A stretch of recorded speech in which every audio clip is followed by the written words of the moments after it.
Good day, everyone. Today is the 30th of August, and it's the Spiritual Technologies group Skype call. We have a lot of different subjects on the line at the moment, and tomorrow is, of course, the full blue moon, which only happens once every 3 years, I believe it is. I wanted to introduce Mark, Regina, Nicholas, Miriam, and this false reality on the line. And just briefly, I wanted to shift the focus back to words and how they are our primary and human fundamental spiritual technology. And a lot of the discoveries we make are, I believe, a reflection of our inner flexibility and ability to calculate and navigate the landscape of words and use them properly. And just to draw a comparison, the way in which water flows up and eventually leaves the pipe to exit as tap water or as bath water or as shower water or whatever affects its quality. And I think the same thing can be said for our own words. If we keep our system in balance, because there's so many channels in our body, so many nadis and different vortexes and all of these different dimensions which we're flowing through. If we can keep ourselves in balance, then the quality of our words will naturally be what it needs to be for the given situation if we're paying attention and can remain in the now. So I hope everyone is still pushing through and continuing their quest for personal and cultural and planetary evolution, or should we say reintegration and all of that good stuff. It is a very challenging period at the moment. I find myself slipping back into habits and ways of thinking, and I realize that if I push now, a lot of people have said this, including you, Mark, if we push now, the rewards will be greater. And, that's this system which we find ourselves in, the stars and all of the planetary energy and the subtle variations of them. When we become aware that it's not just us and that we're not just failing and we can pull ourselves together and pull others together, then we can really achieve a lot. So yeah, I also felt like bringing everyone's attention back to 9/11, which really started this whole episode, which you can see, who knows where it starts. Probably started somewhere in the sands of Egypt or before even recorded history. But as far as I was aware, that's when the penny dropped for me, and I finally started seeing that something is drastically wrong with the world. And why would people do that to one another on any level? Whoever's behind it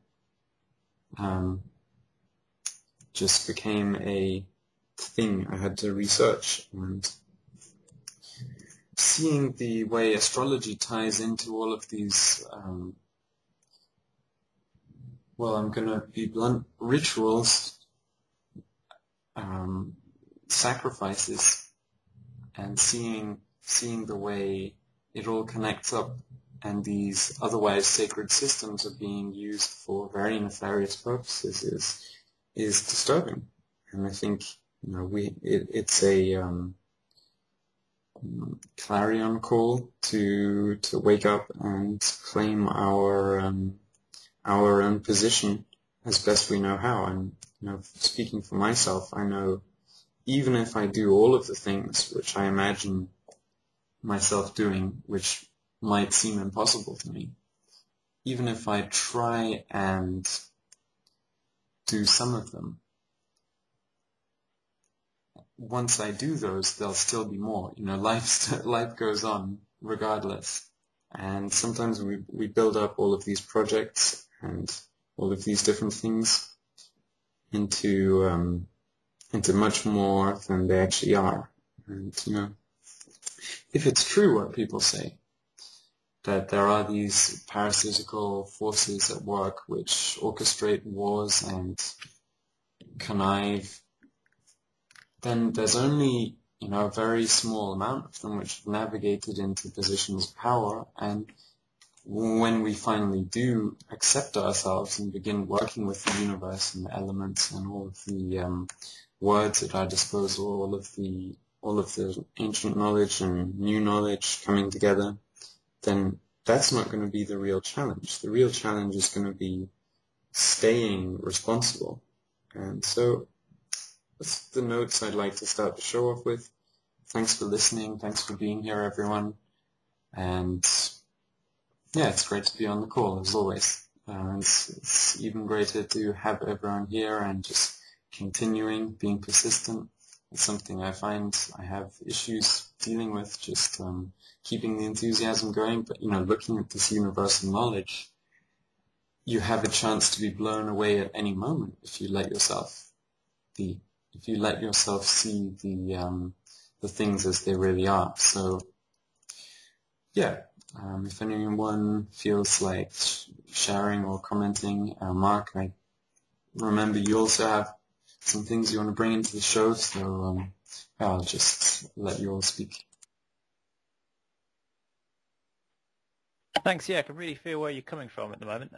My focus has went on to that as well. So not 9/11, but actually how bliss and Kundalini cycling affects the body and the environment around us. I remember on the previous show, the roundtable discussion with Seven, Daniel Winter and Mr. Bonacci, how they talked about when you have an excess of bliss, you get a lot of rain, but a lack of bliss, you get a desert kind of effect.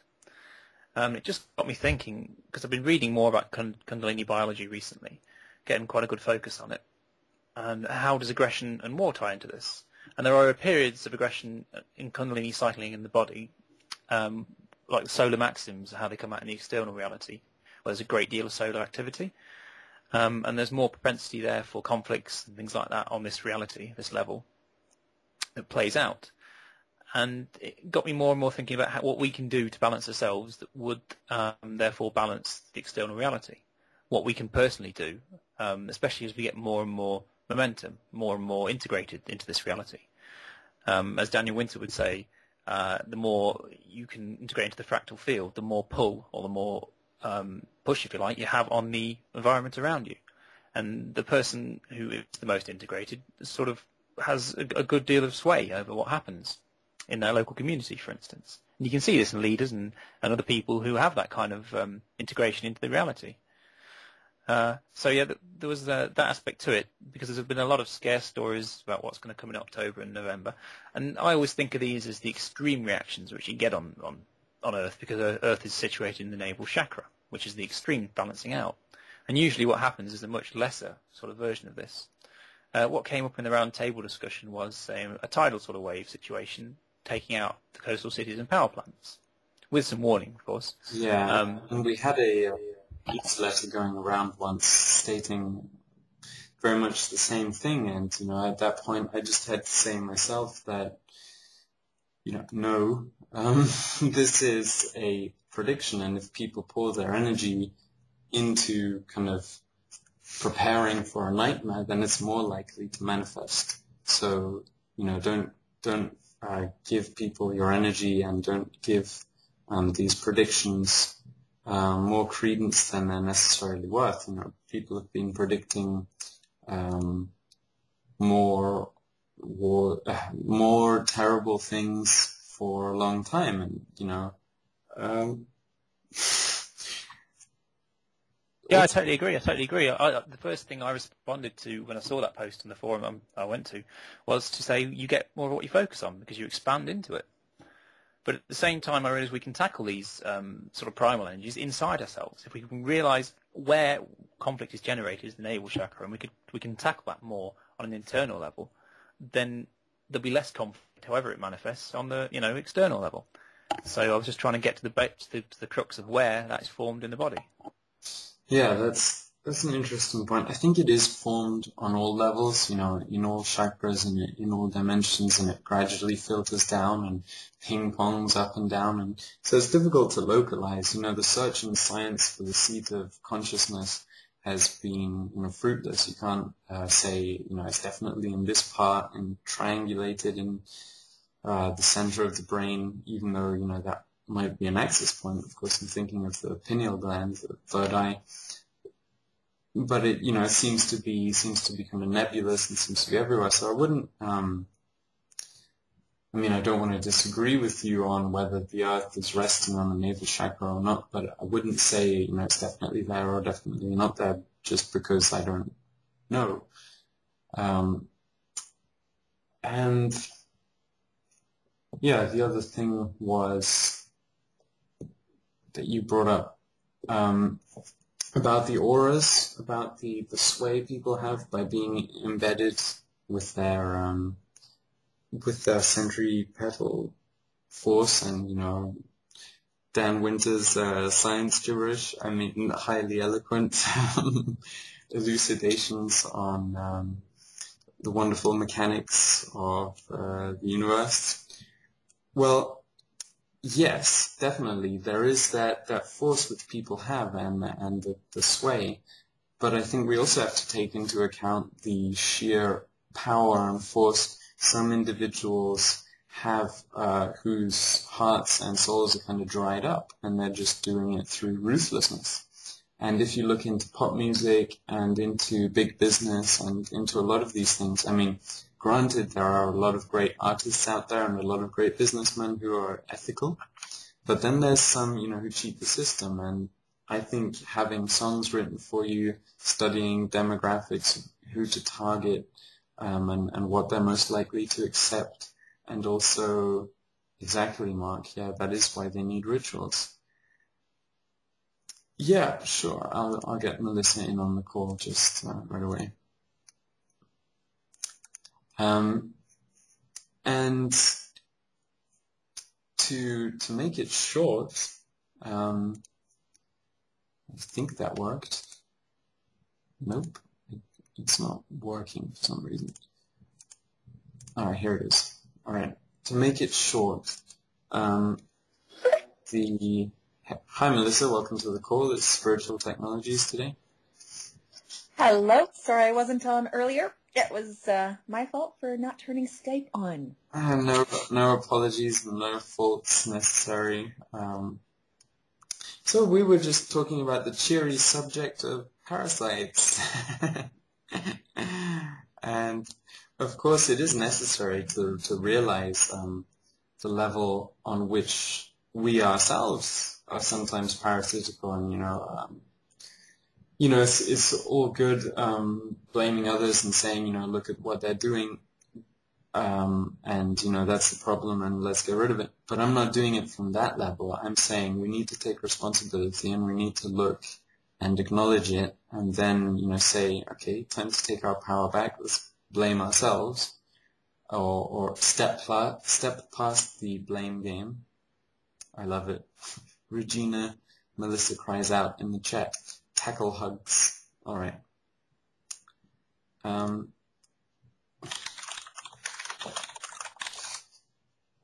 Yeah, with politics and oil and money, it all just goes a long way, and I'm not sure how much we can rely on the universal principles in all circumstances, because there are so many different factors which are always at work. We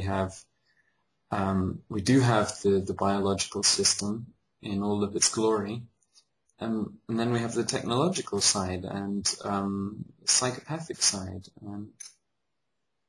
I think our world is shifting, and I wonder, if we're integrating into another one, or if we're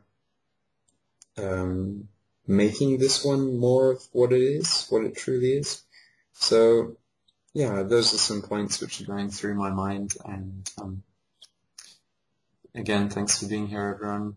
I'm not sure how long I'm going to be staying today, but it's definitely good to keep this going and stay connected and progressing on the wavelengths. I did find a link today that was pretty interesting. It sort of showed how Earth is time-lagged from a scientific perspective. It showed how your thoughts went from your emotions first. I mean, it's already been proven your thoughts start in your heart. So you can feel something before you think it. And it got me thinking, you can feel something before you think it. So is the thought going down to the root, then going to the eyes, or is the thought going to the eyes, then to the root? You know, so I had this kind of bit of a paradox. I haven't resolved it yet, but I'll put the link in the chat because it showed the experiments they did to show people could feel things were going to come before they did. But how does that work? Because when I think things, I make myself feel them also. Well, it shows us that there's a 5-second delay in real time between you can feel something coming and then it actually being seen. Was the results of the study. That's a very interesting study. Okay, so I'm just going to pronounce the website. It's called www.viewzone.com/future/. Yeah, that's fascinating. I actually experienced a bit of this as well because there's a small demo at the bottom. Only about 7 or so images. But as long as you get a strong feeling from an image, sometimes, especially as becoming more switched on and more sensitive, you actually get the feeling, then you get the image. It's like how people can see and feel something's going to happen before it does and get out of the way, you know? Indeed, or how animals can sense, for instance, tsunamis. And I just wanted to mention at this point the show we did on Orgonite the other day. Unfortunately, the recording buckled. Technology sometimes is a harsh mistress. But some of the psychics over at Etheric Warriors and on various Orgonite forums say that the New World Order plotters or New World Order people have tried to use suitcase bombs to set off tidal waves, and HAARP is of course a very interesting field to research. And when we talk about anything of that nature, it's good to keep in mind that the emotions do set off a feedback loop, and we're constantly affecting one another. So, and the primary way these dark forces seem to operate is by harvesting people's fears. And if you can't be scared into things, then they don't really have the power. There's even some people who say that, if there isn't enough, I should stop saying some people, shouldn't I? Get more quotes and sources and all of that good stuff. But Wilhelm Reich and these Orgonite scholars, for lack of a better term, say that if there isn't enough deadly orgone radiation around, that these bombs won't ignite. And I find that kind of theorizing very interesting. What do you make of it, Mark? Or do you want to take the conversation in a different direction again? Feel free to say anything you want to say. Of course.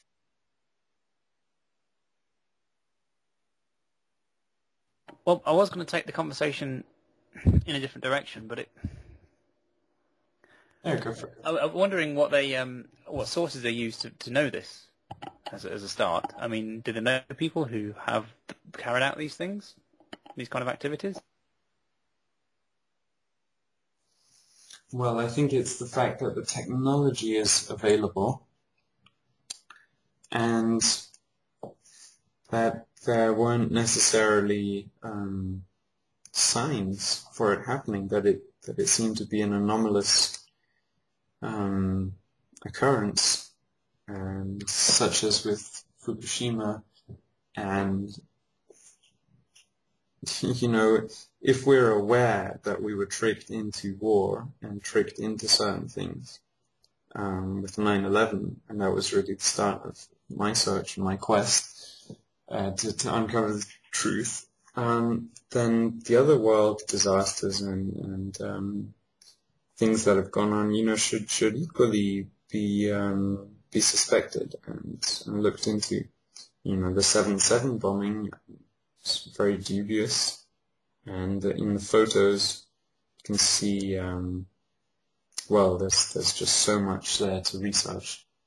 I think you're on the symptoms, though, which is obviously people need to know what happened and things like that, but it's the symptoms rather than the problem itself. It comes down to something, again, I wrote on a forum a little while ago. What would you do if your right hand was punching your chest? How would you deal with it? Would you look at the punching of the chest, or would you try and find a way to stop the right hand punching the chest? That's a very interesting point, Mark. Thanks. I do believe, on one level I'm looking at the symptoms, but also sometimes we have a tendency to be a bit blind and not to want to look at the symptoms because it's too painful to know in which way we're actually ill and what's really going on the planet, and who's in charge and that kind of thing. Of course, we're in charge collectively. I don't deny that, and the aura and all of these wonderful ways in which nature does truly work are real, but sometimes I feel like we can't ignore what's going on, and we need to make ourselves stable in order to resist certain things which are trying to come into existence now.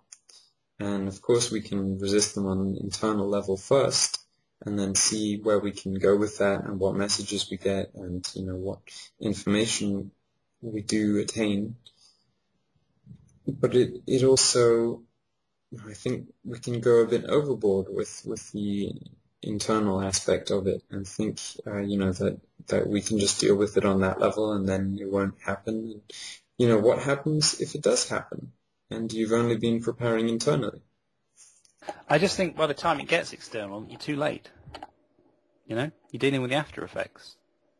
I think the more you can do internally, the better. I'm not saying everything can be predicted and everything can be done, because as I was going to expand upon, the Book of Urantia I've been reading and other sources, it's quite a good one. I don't agree with everything that's proposed in the book, but I do agree with Earth being in a time lag of sorts, and it's a shadow of what's going to happen. It's a shadow of what happens in us. It becomes denser and denser until it gets to this reality, or a cycle repeats and repeats and repeats until it comes out in reality. So certainly be prepared for the after effects, because you can't control the entirety of Earth, because it's a shared experience. But you can certainly have a big impact on your own world and what exactly happens around you by dealing with your internal self. You can have a massive impact on your own. I mean, even if we did have a big disaster of some kind, if you were fully prepared, fully balanced, everything was in its place, and you knew you could, cope with it internally and externally, then, yeah. So external has some value, but by then it's a bit late. Great points again, and I shifted some things around in my perspective. How does everyone else see this matter? And did you want to talk a bit more about the Urantia book? Is that tied in with what's it? Where does it come from? And the basis of the book is it's a very, very deep technical book, but some of the things I've been gleaning from it that I do agree and have had thoughts on before or found in other sources. The center of the universe is infinite, and the creator, for instance, of all the universes is a perfected being, if you like, because anything he does, not because it's so good, it's just because that is, and that's how everything is. So by its definition, it is correct, yeah? Because everything is him, or her, or it. Now that's the central source, and everything's progressing towards that or away from that, depending on if you're descending or ascending. So that's where the time lag comes from, because everything's created at a central point and then comes out towards us. One of the things I was struggling with reasoning was, for instance, the Christ figure. It's a little bit off topic, but whether he was a creator's son or an ascended master. And this is kind of helpful because it would give us a bit more towards what the Bible actually is, or what the figure in the Bible actually is. Yeah. So that's one of the reasons my mind was on it.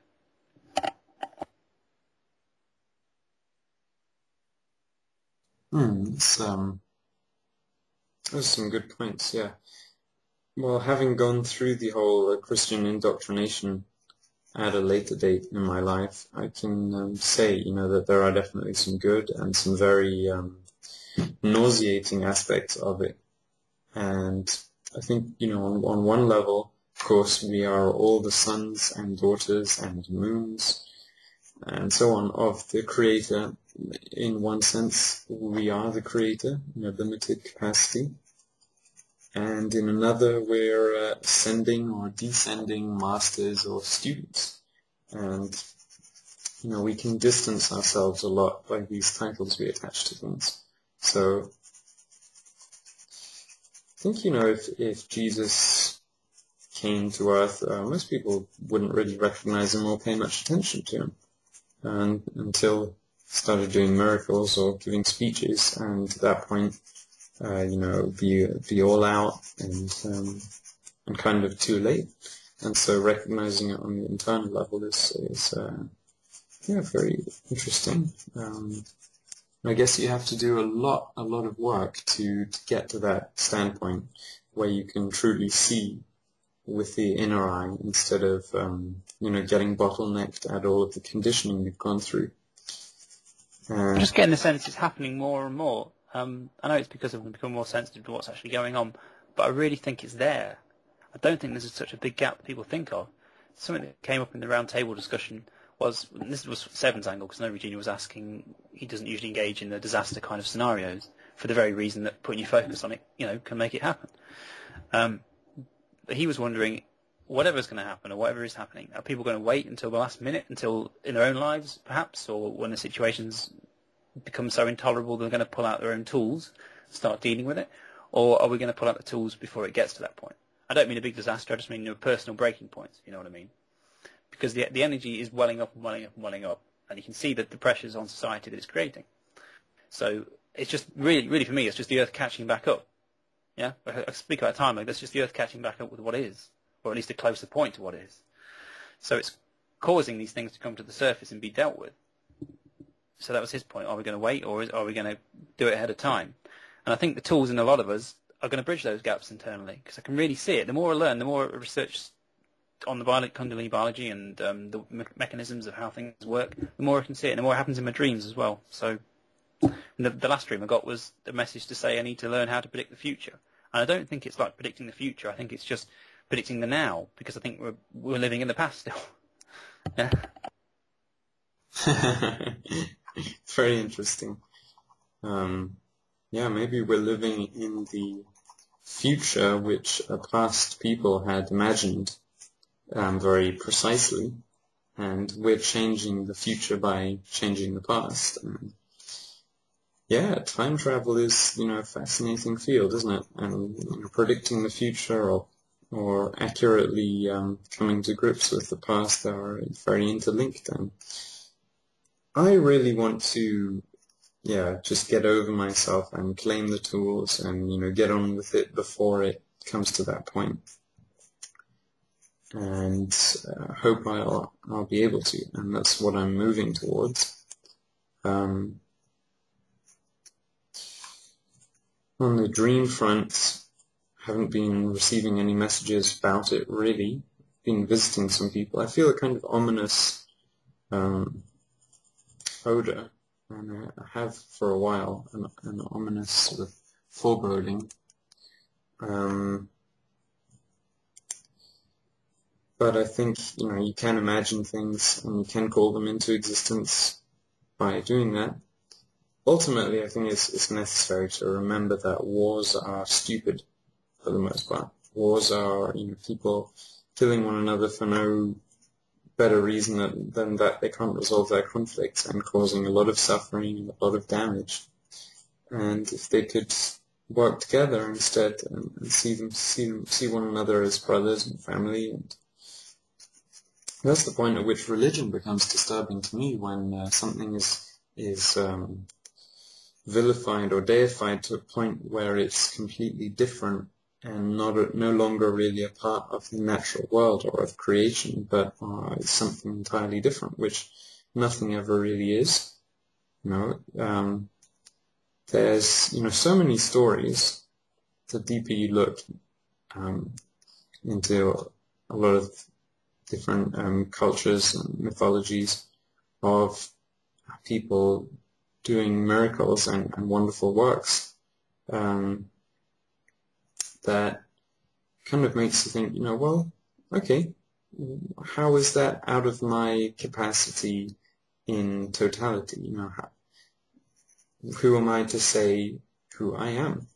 I don't even know. So accepting that and moving with it and just pushing it to the brink and seeing, all right, what's the best thing I can imagine doing, and what's the best way I can imagine of being to myself, and then doing that and seeing where it takes you. I think, yeah, it's all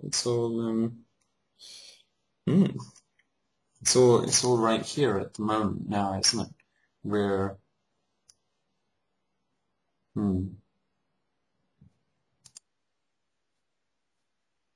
Yeah, I'll repeat that for the recording. It just makes me understand the shaman ceremonies more, to face the shadow self and integrate it.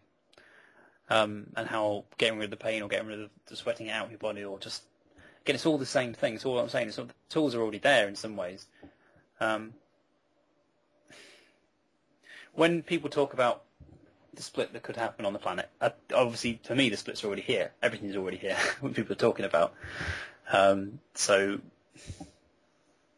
I can't see there being a big sudden shift to fourth dimension and third dimension. I don't think it could happen like that, It's more like voluntarily and gradually going there, isn't it? Yeah, because for me, the ascension's here. It's happening to us now. It's not something that's going to happen in 2012. It's happening to you now. So I don't think anybody can predict the future. They can predict the now, but not the future. That's what I'm getting at. That's why I don't think there's any clear vision on what it could be yet, because it's very chaotic what will happen. Too many probabilities. Well, that's why it's such a mysterious art and not a science, isn't it? I've just drawn a picture as I was sitting here. Sometimes I find it good while I'm taking notes or listening to the conversation as it progresses.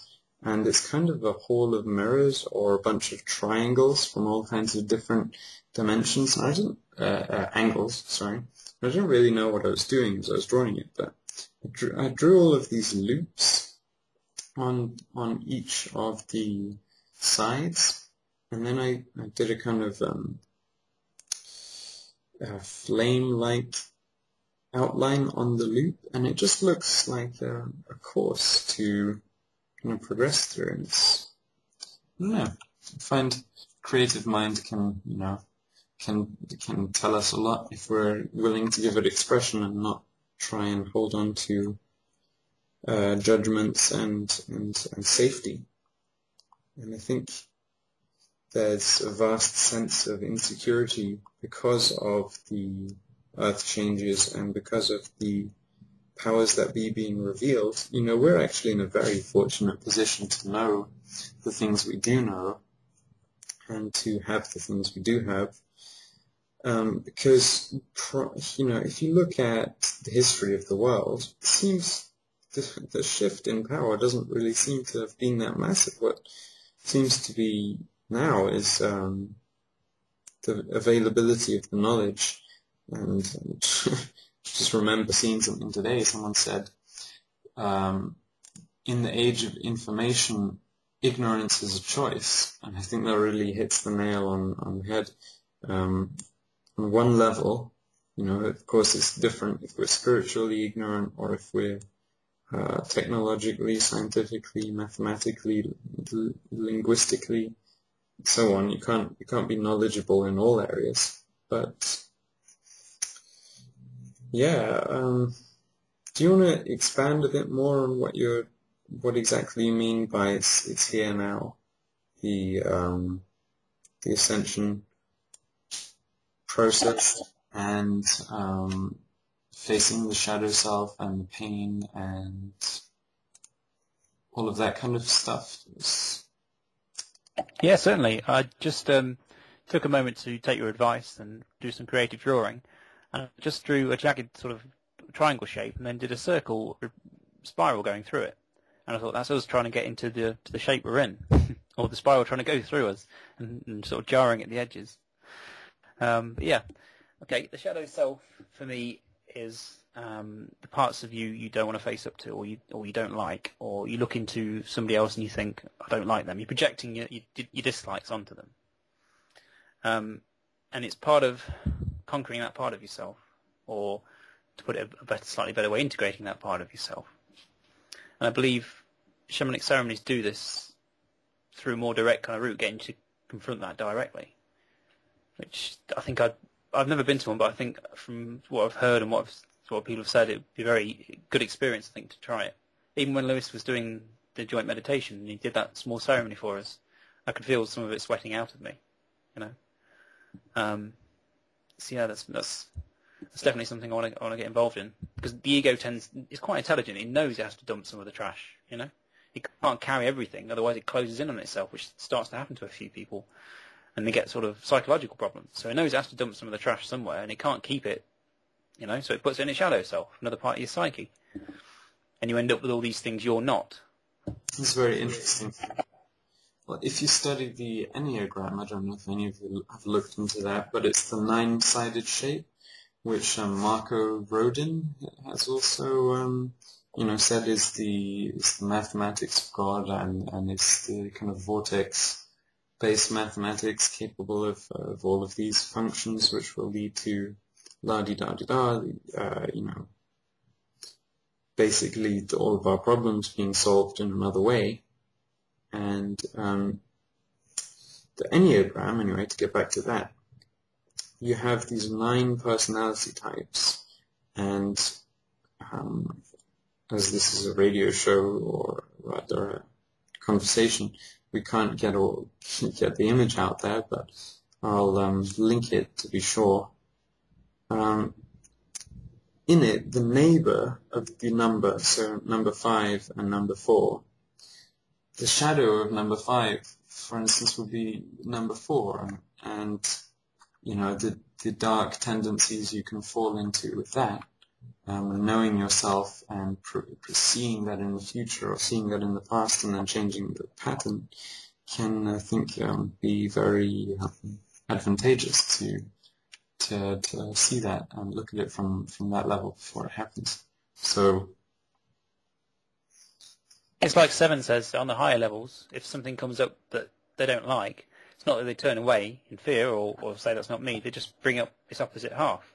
And the only way you can do that is having neutralized or confronted that before, or putting that inside in them, integrating it, you know? And being at peace with it is another way of putting it. Yeah, and knowing what the opposite of it is. And of course that's a fascinating topic of study in itself. People often say, love is the opposite of fear, or love is the opposite of hate. And if we could just diagnose what the illness is on the earth, what's actually plaguing humanity and plaguing people, then we could, fix it. And it doesn't have to be this dramatic thing outside. It doesn't have to be such a massive occurrence. We can.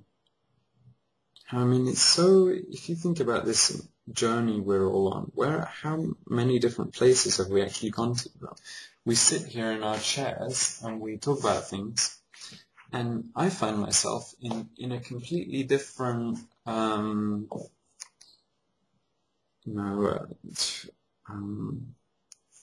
place in my journey every time. I just feel like I'm really moving, but of course I'm not actually moving. So I think if we can shift people's emotions, then they'll come back to earth. And a lot of us are kind of in limbo and are not able to realize the full beauty and treasure of what we have here, and just allow themselves to see it. And I think that is a very large part due to all of this shock and trauma-based mind control, and which has become so normal that people don't even or can't even imagine that there is a different kind of life available.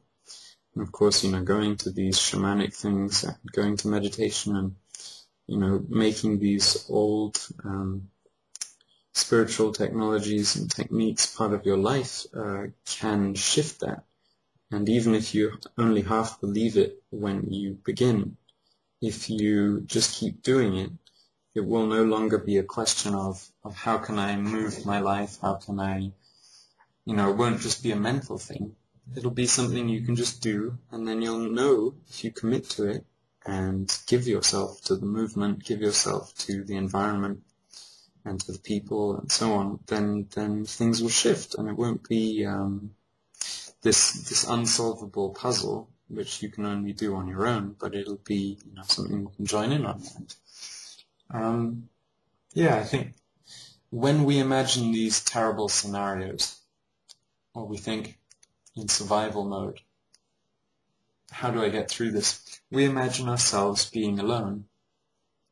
When we go through, our imagination of war or famine or whatever it is, lack of things, then we're always thinking, how do I get there?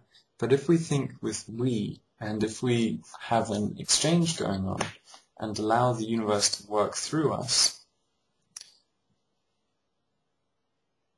then we can,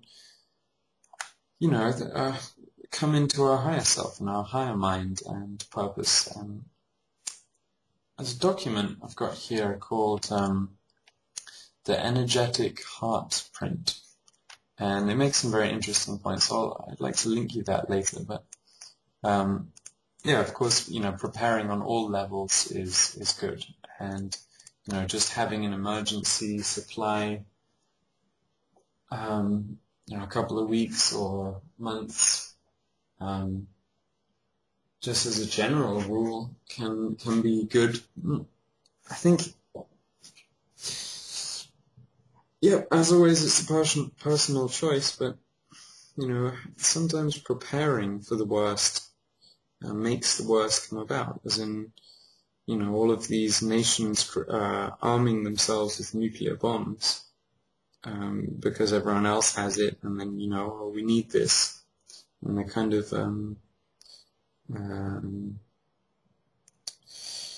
beschwören, let's say in German. They're conjuring it. They're creating the situation.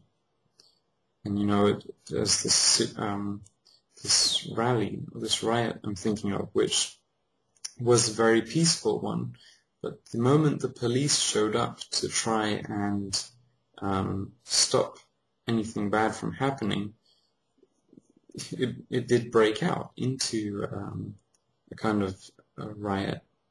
And I think we need to watch out for that, and really feel part of the community of Earth, and just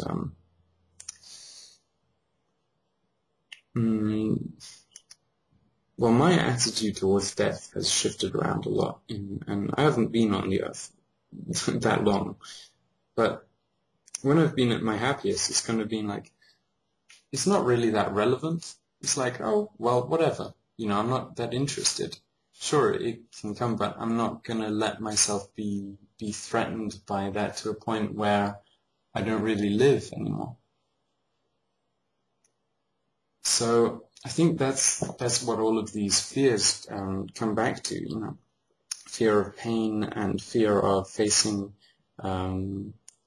what really is and the actual nature of reality. And when we go through these experiences, which are incredibly fun, like lucid dreaming and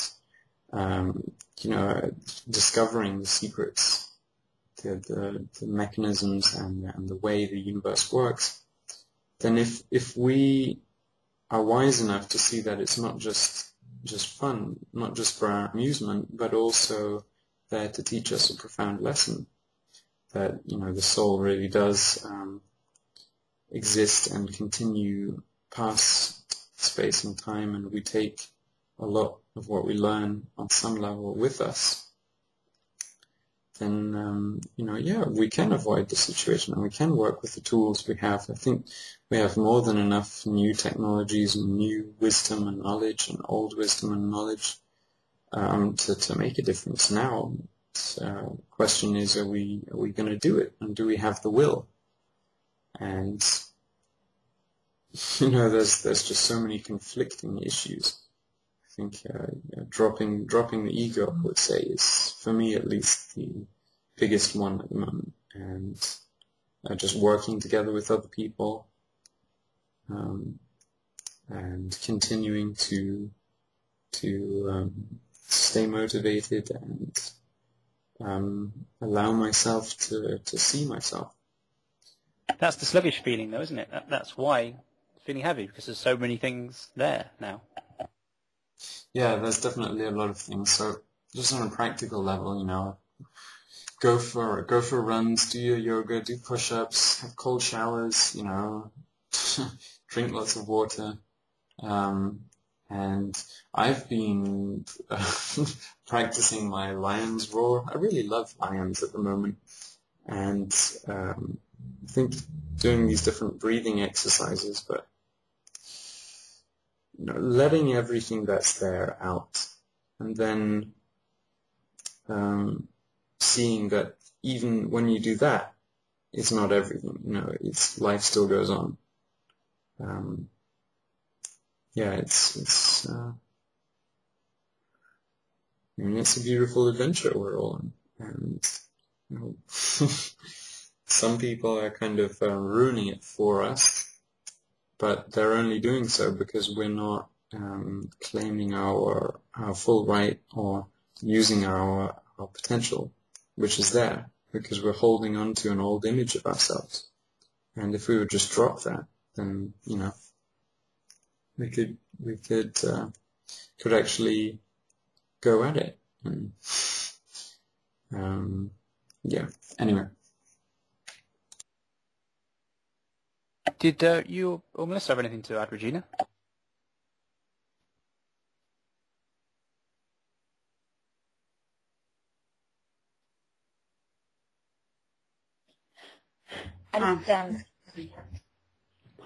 Go ahead, Gina. You too. Is so funny.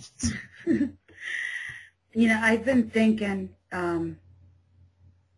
it doesn't really matter what happens once you're caught in it. And if I've learned nothing else in this lifetime, it's that I've had the opportunity to become a better person, to be a scholar, and to maximize my abilities the best way that I can, whether it's the body or the mind or the spirit. And, you know, I've got a chance to tap into all three of those, and I have the tools to be able to do that. So regardless of whether something is supposed to come or not come, whether I can intentionally affect it by not being all spazzed out about it and using fear and letting them feed off of my fear, it really is irrelevant compared to that big picture that I myself have had the opportunity to do so many wonderful things. I've affected my family, my friends, people that I probably don't even know, and I'm still working on it. I've only just begun. So, you know, in the meantime, I'm just going to continue to do the things that are going to benefit me in that way.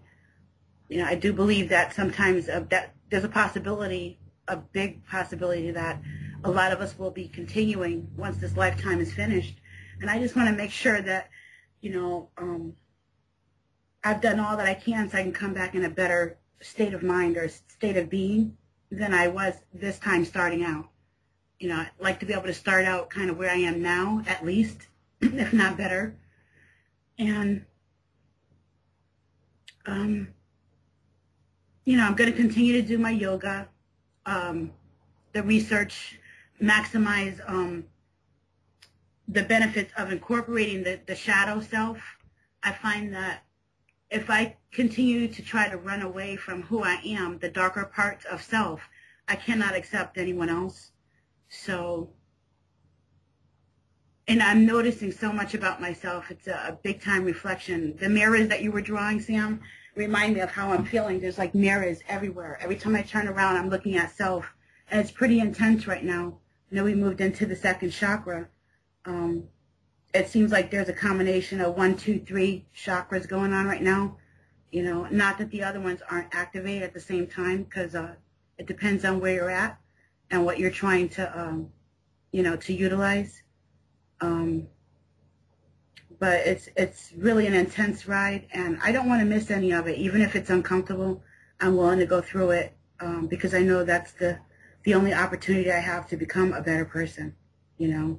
Not that I'm a horrible person, but I just want to see, you know, how far can this go? You know, where's the rabbit hole lead? And, you know, I'm just happy to be alive during this time. It's a fascinating time to live in. You know, if it blew up tomorrow, I'd still be happy because I got a chance to be in it. I got a chance to experience it, you know, and I'm happy about that. Great, Cher, thank you. You're welcome. Thank you. I would say, you know, the rabbit hole goes, well, the rabbit hole is the thing which we're seeing, the time delay. It's just, I'm thinking now, you know, this, and yeah, it's, you know, it is a privilege to be in this position, and I find when I get into a happy place, when I get rolling in one way, then I become unconscious from the point of view of self-introspection on a vanity level, or on a level of, am I doing it right, or, you know, can I be criticized, or on the level which stops me from actually moving and, you know, doing things.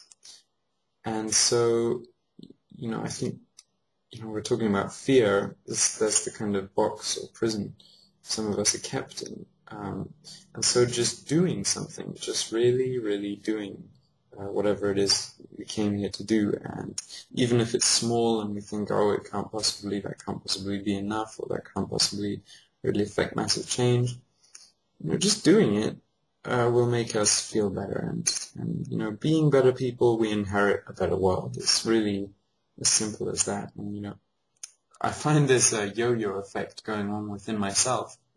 It's kind of like I'll get to a point in my own journey where I'm like, oh no, that's too simple, that's too easy, that's too, you know, I can't be that. And then I'm like, make it complicated again, you know. And the universe, you know, just gives me everything I want all the time.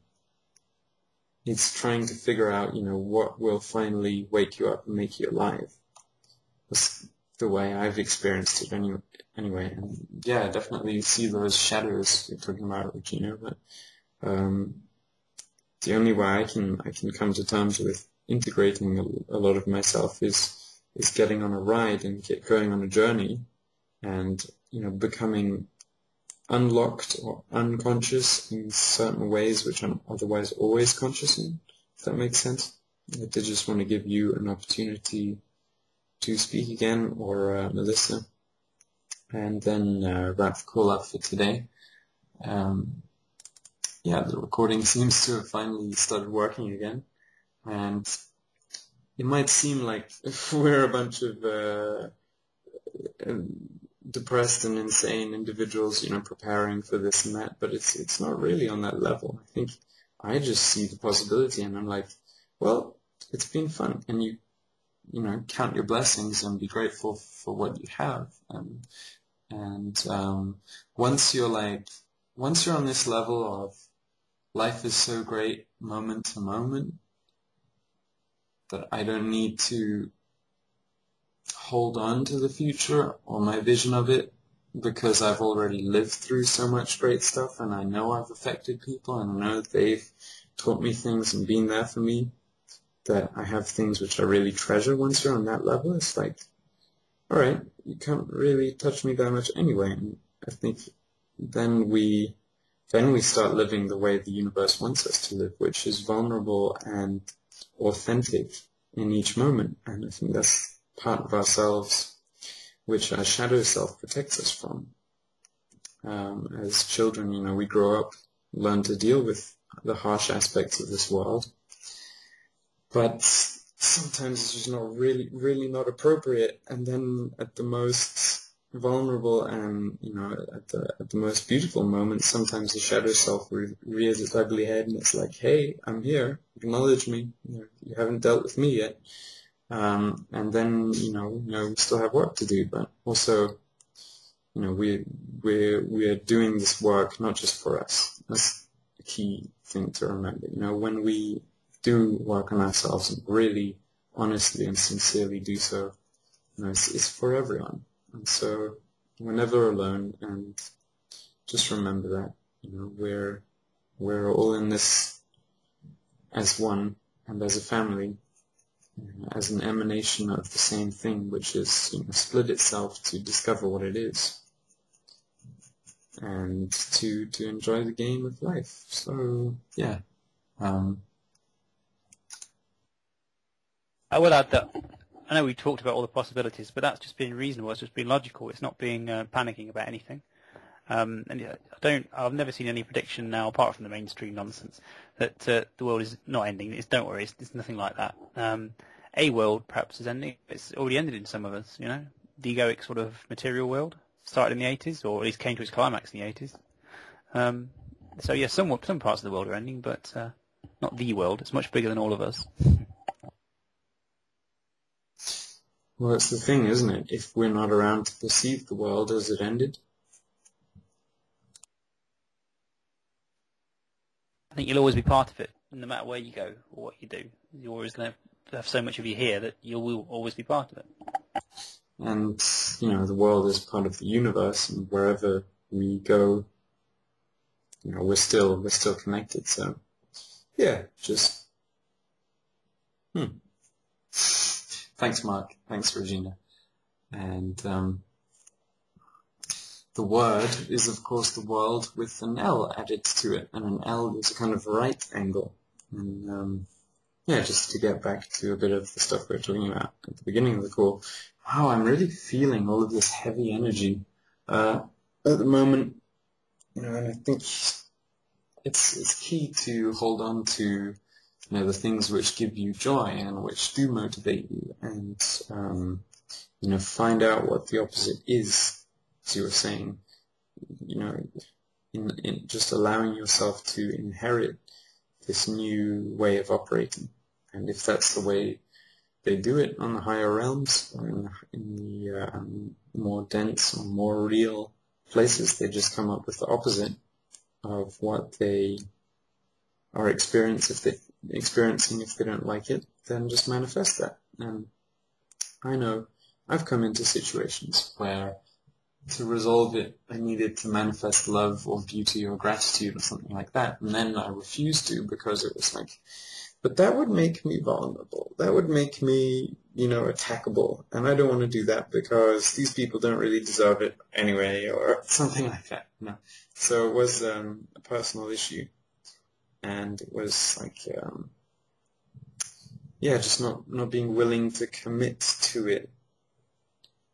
And I think the more we're able to just let it all go, let it all flow out and drop and sizzle and be what it is, then the faster we'll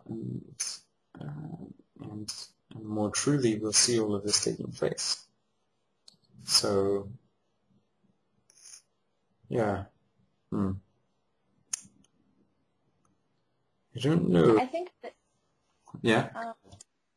I'll kind of sum up my views of the last 20 to 40 minutes, I guess, if that's okay. I think that when it comes to, I'll first just go on to like disaster preparedness, people who go, oh, the world is ending, other people who go, no, it's not, I think that, like what Mark was saying earlier, things like that about having an emergency supply and things like that, that's just really, I live on a fault line, so there will be a massive earthquake sometime around my area in Canada, in Vancouver. It's just going to happen someday because the shifts will move, like the plates will shift and all that kind of thing. And so we were taught from a very early age to have a little, even just one of those, 60-pound camping backpacks full of various supplies and things. And I got thinking about it, especially growing up in a very evangelical Christian church where every Sunday it was talking about, okay, kids, you know what, you're never going to grow up to be adults because Jesus will come, and so don't worry about what job you're going to have later because Jesus is going to come and the world is going to be over, for years. And as I grew up, I just remember thinking the whole time, I'm going, that is terrifying. I don't like that. How dare you? But why?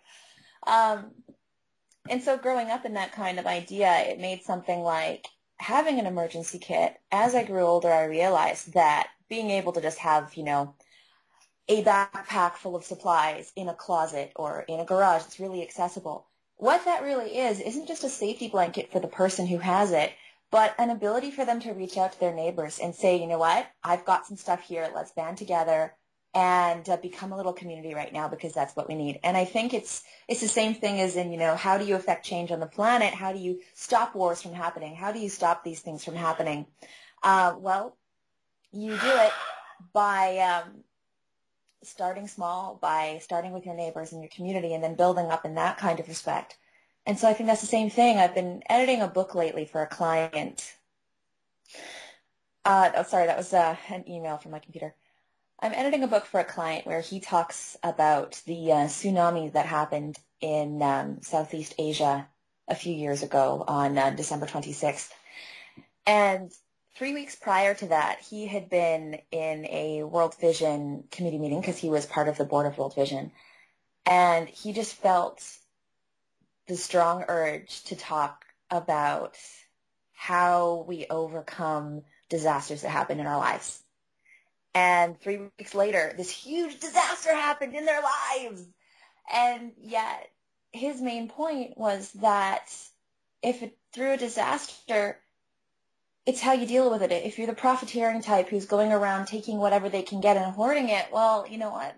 That's the disaster. But the real triumph is being able to break down the barriers that you think are around you and come together.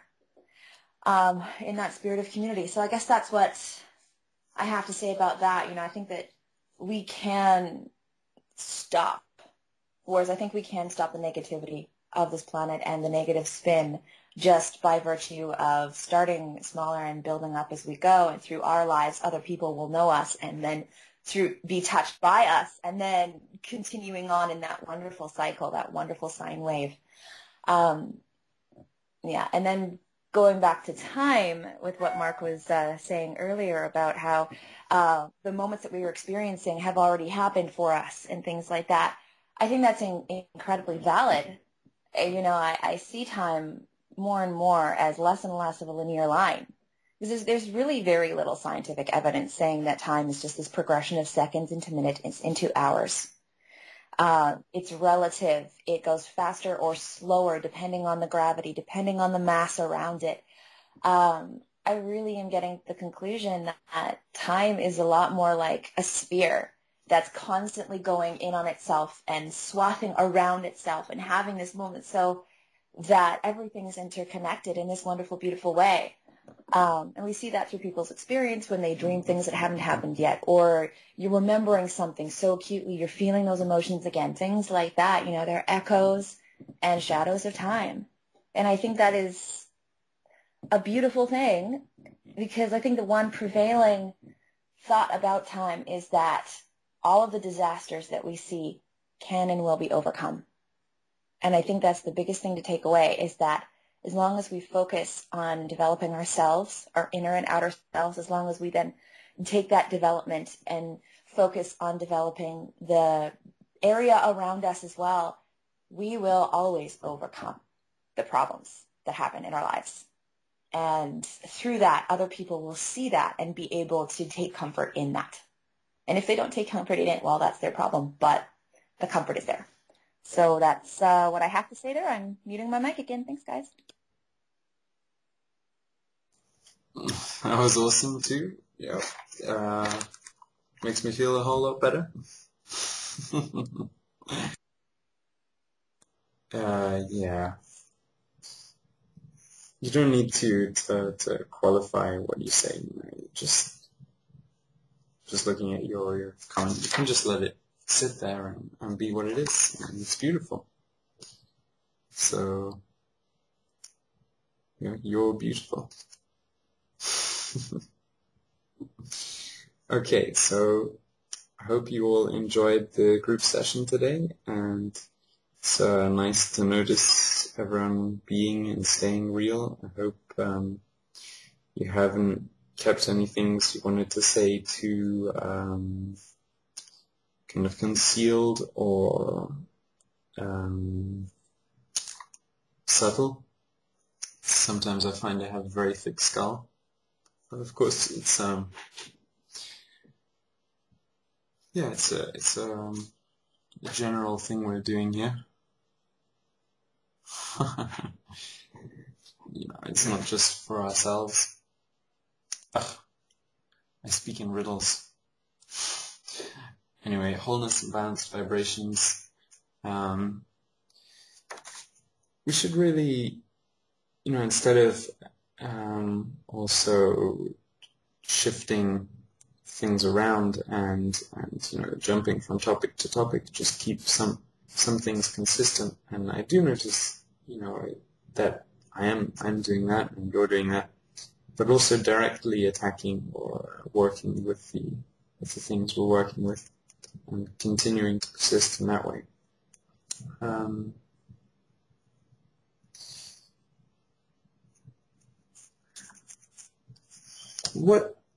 To close the conversation, what is the most positive or the most wholesome, most fulfilling vision you have of how this can all progress and develop? Paradise spheres.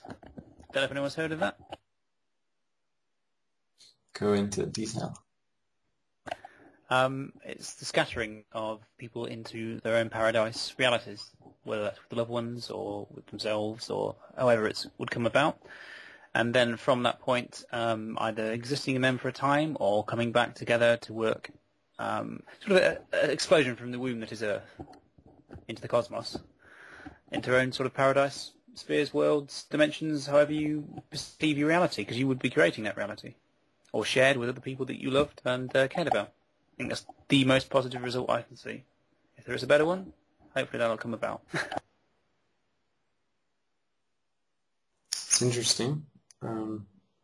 Tiny bit solipsistic from my tastes, but I wouldn't say no to it.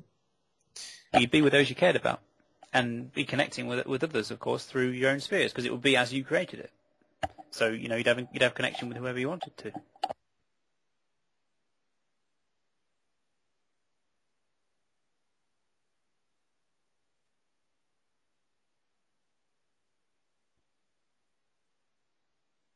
Yeah, the question was, Melissa, what is the best outcome you could possibly see happening in this transition? The most ideal thing if you could have anything happen.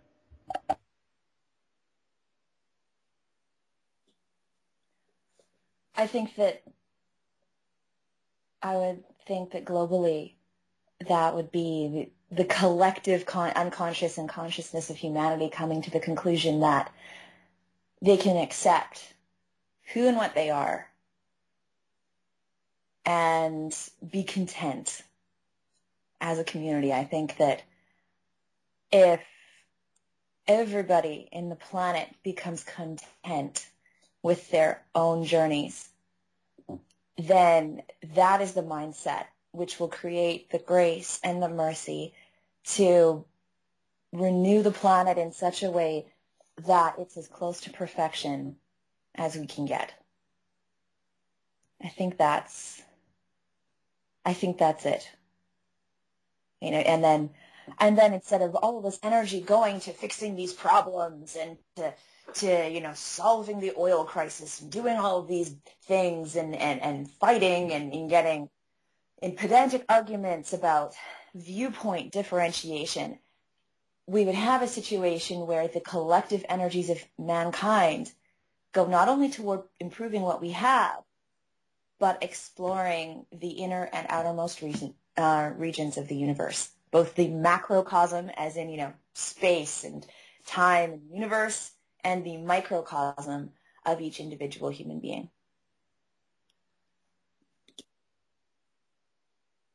Lovely. I did just have to leave for a moment. Regina, if you wanted to share anything before we wrap it up, I also have to be leaving. See, this is what life is all about. You get to you're asked questions that nobody cared about before. Nobody cared about what I thought about that, and I'd say it all the time. Mankind has no business going into outer space when they can't even take care of home. That is just my opinion. When you have people hungry and in pain, and you have pharmaceutical companies and all these different, hierarchies going on, I mean, it's just a big mess. And if we can't even take care of ourselves and treat ourselves humanely, whatever that means on this earth, that's distorted, then what are we doing going to other planets trying to do anything? I think that there's really something warped about that point of view. And, if anything could be accomplished, I think that it would be for people to start to look inward and fix self. When we fix self, we're able to incorporate other things outside of ourselves and not be so selfish. And then we go back to dealing with the shadow part of self, incorporating the parts of myself that I don't appreciate helps me to appreciate other people, that I see things that I don't appreciate in them. And not just that, but to be able to look at myself and be able to enjoy the good parts of myself too. And just because other people around me don't have my point of view and they don't seem to exhibit my heart does not mean that mine is false, because I'm flowery and full of love and, and fluff doesn't mean that there's anything wrong with me feeling like that. And some people will try to make you feel like it isn't. So I would really love to be able to get on the page where it's just like everybody is almost just like this vibration that we have right here. When you talk to someone, they're just about the same things that we're about, for everyone to be on that similar page. And that's a lot, and the things that Melissa said and that I believe that I just said is enough. I mean, I don't really think that this magic wand is going to be waved and everything's going to be okay, but it'd be a nice start for people to start with themselves. That's what I would like to get out of it. Great. Yeah. So my thoughts, if anyone does want to hear them, if you don't, I'm just going to say them anyway. And you can tune out if you are so in disagreement that you feel you have to. Anyway, my thoughts are that if we... Sam needs an ego corner. Yeah, definitely. Mark and I have this thing where when your ego gets in the way, you tell it to go to the corner. Go to your corner, ego. It's just a fun little thing that reminds us of how to think. And yes, we love you, Sam.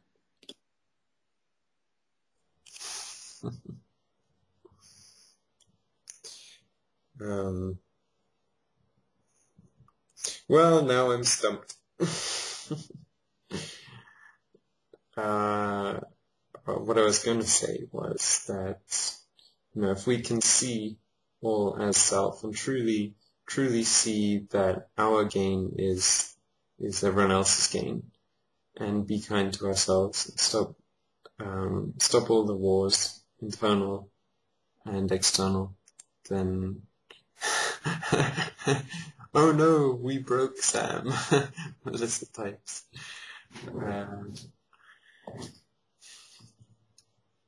Yeah, then there's no reason we can't keep moving. And I just like to leave it on the note that we are constantly changing the world.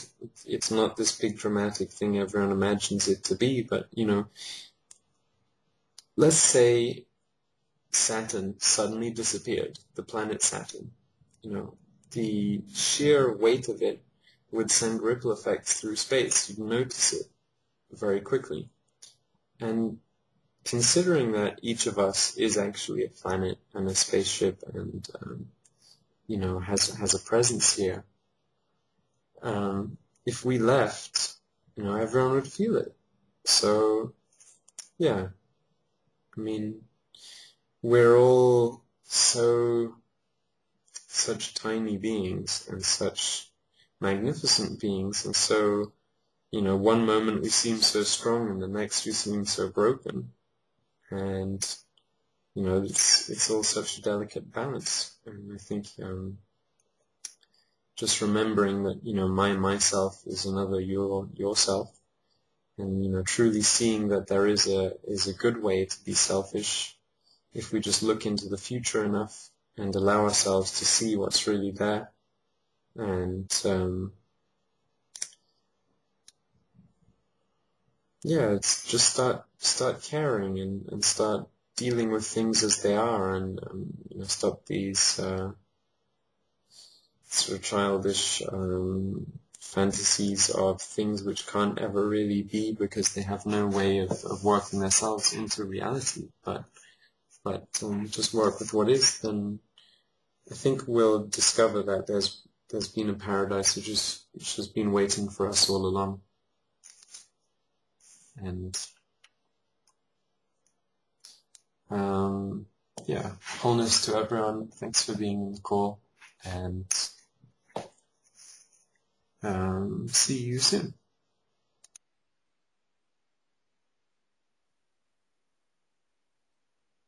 Wholeness and balance vibrations. Goodbye, or should I say auf Wiedersehen later? You can say it. You don't have to type it. I always feel so strange. Let's everybody have a fantastic day. See you next time. Wholeness to you all listening and to everyone on the call. Thank you very much. Buenas noches. Mwah.